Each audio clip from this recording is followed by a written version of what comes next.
Assalamualaikum warahmatullahi wabarakatuh. Sampurasun.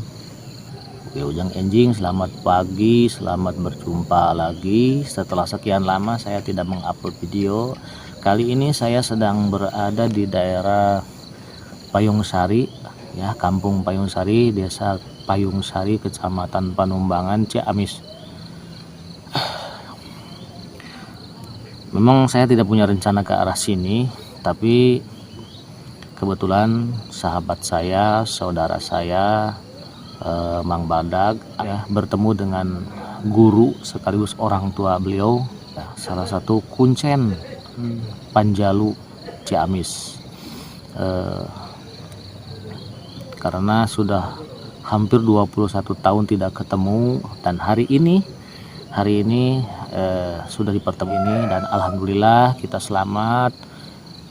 Dan pagi ini saya bisa menyapa Anda sekalian. Bagaimana Anda semua? Semoga Anda semua selalu dalam sehat walafiat, berkah rezeki, selamat jiwa raga, dan selalu ada dalam lindungan Allah Subhanahu wa taala tentunya. Amin Allah ya rabbal alamin.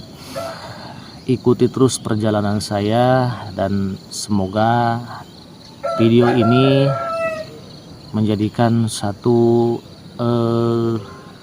masukan buat Anda tentang daerah Ciamis, terutama wisata religi Panjalu. Wassalamualaikum warahmatullahi wabarakatuh. Sampurasun.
Kerajaan Panjalu, juga dikenal sebagai Kerajaan Kediri, adalah salah satu kerajaan Hindu-Buddha yang berada di Jawa Timur, Indonesia.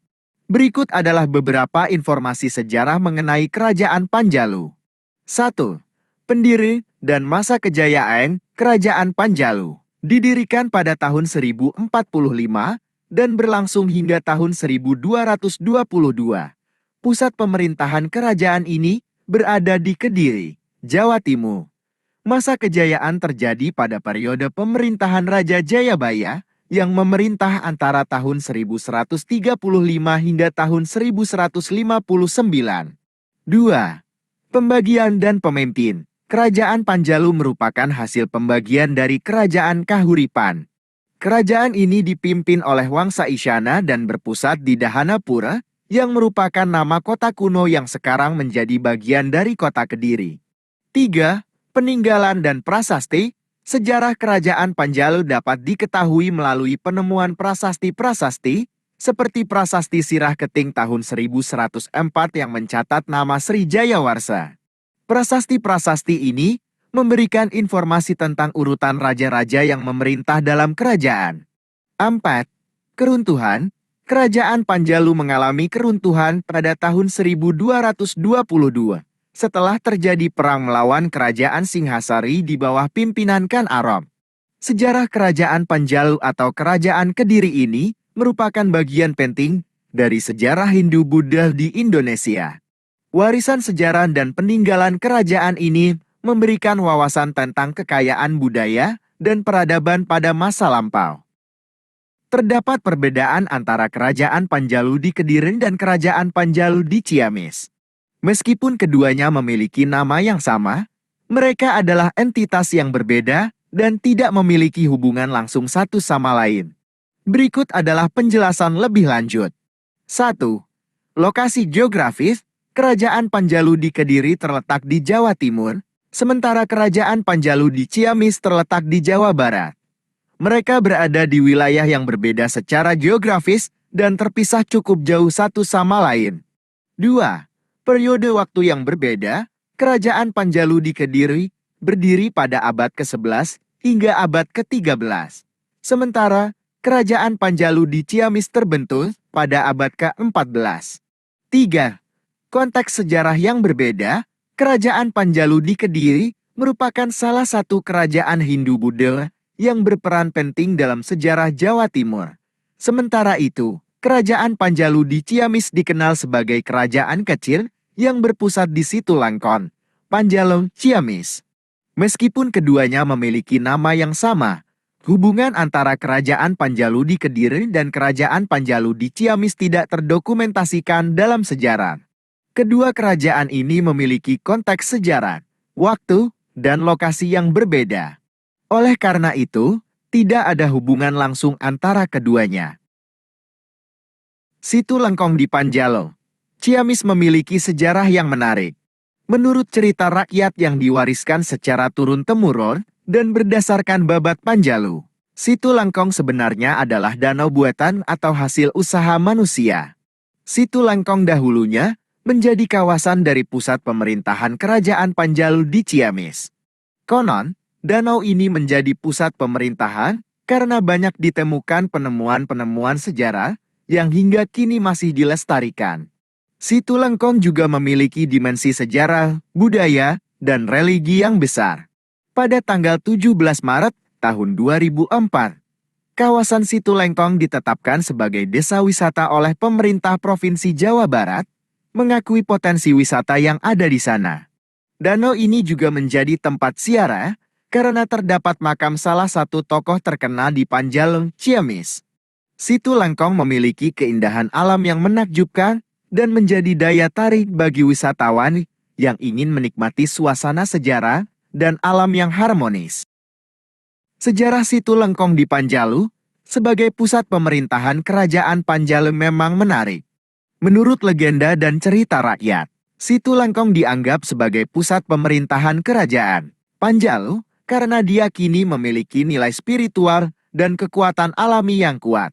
Menurut legenda tersebut, Prabu Dewa Niskala, juga dikenal sebagai Prabu Wangi, merupakan pendiri dan raja pertama kerajaan Panjalu.